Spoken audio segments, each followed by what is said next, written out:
Most people view getting hacked as some guy in a hoodie cracking codes with a bunch of terminals open like it's a movie scene. The reality is way less cinematic than you'd think. In most scenarios, the code comes second. You come first. Well, the Google results of you. All your info, just sitting there, waiting to be crafted into a message that makes you hand over access. And that tells you something about this digital game of cat and mouse and how it actually works. A game you didn't really sign up to play. Becoming invisible won't work. That's more of a fantasy. You want to become that one mouse that isn't worth the effort of catching. From encrypted tunnels and breach databases to the browser habits most people completely ignore. These are the 5 tools that make you not worth the chase.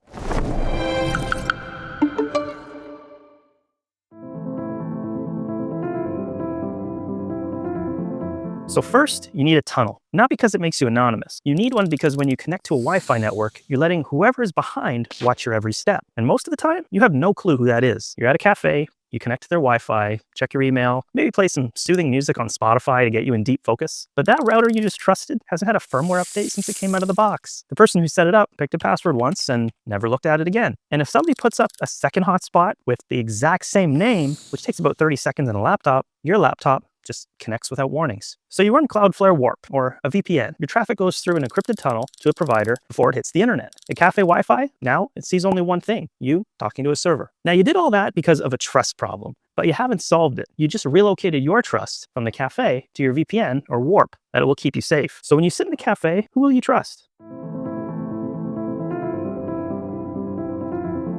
You know those random emails you get that clog your inbox that you don't even notice the coupon codes from your favorite stores? Spam, password reset you didn't ask for, the new login from a device. That's your email address floating around in breach databases, landing in the hands of someone who has no business of having it. Have I Been Pwned tells you exactly where that breach occurred. You type in your email and it shows you every known breach your address appeared in and what got leaked. If your email appears to be part of the breach database, that might be bad. But the point isn't to panic. The point is to stop using one email address for your entire digital identity. You keep one for banking, taxes, anything that ruin your week if someone got to it. And a second one for social platforms. Add a throwaway for every random sign up. If the throwaway gets exposed, fine. That's what it's there for. The rest stays clean and you get to see your coupon codes again.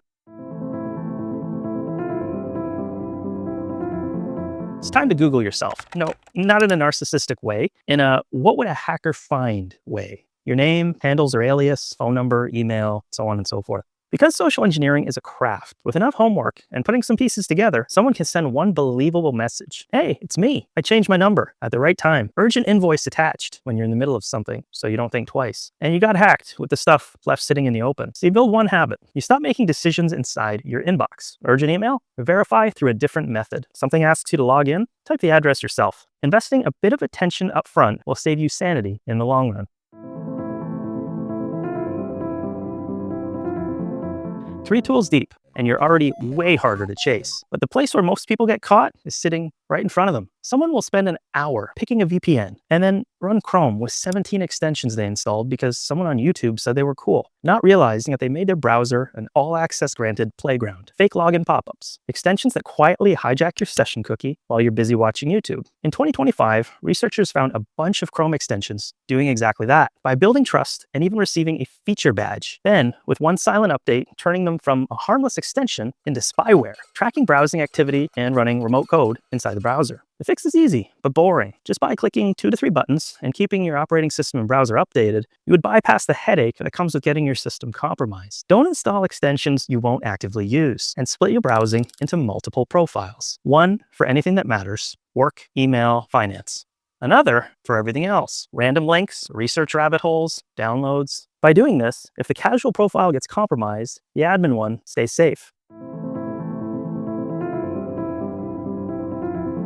Saving the best for last, and honestly, this one does the most heavy lifting. How do most account takeovers actually happen? An attacker grabs a password from a breach. Could be some random forum or site you signed up for back in 2017. Doesn't matter. What matters is that password reused? The attacker will try it on your email, bank, or other services you're subscribed to. If you reused it, even once, they're in. And one compromised account can lead to another, creating a cascading effect till it gets to more sensitive data. It's kind of scary when you think about it. Not knowing your password is handed out by a leak you never even heard of. So using a password manager fixes the only part that you can control. By generating a unique random password for every account, you remember one master password and let it handle the rest. Then you add MFA, or multi-factor authentication. So even if a password does get leaked, it's useless on its own. You can use an app-based authenticator. They're solid. Hardware security keys are a much better option, but are on a bit of the pricier side. Either way, you've shielded yourself from the most common attack by making it a dead end.